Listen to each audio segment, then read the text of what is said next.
So, ayan kakaligo ko lang guys.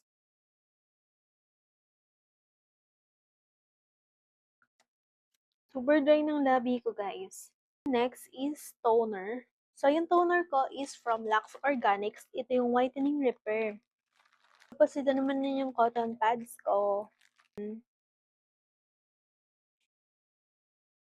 After kong mag-toner, papatuyuin natin siya. Tapos nun is moisturizer and then sunscreen. So, kailangan natin siyang patayuin dahil medyo malagkit 'to.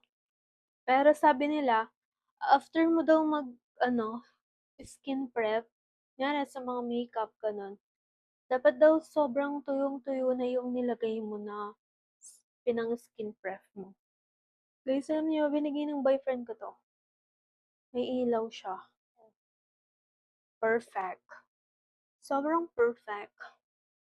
Ang gagamitin kong moisturizer, itong sa Lux Organics ulit.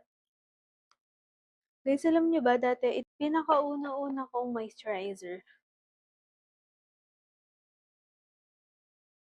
Pero nun guys, need din siyang patuyuin.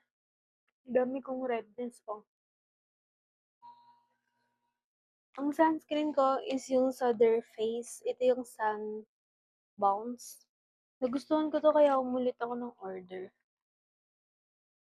Ayun. Meron din sila yung tignan niyo siya oh guys, ang ganda. Parang pumuti ako. So yun lang guys. Bye! Thank you for watching!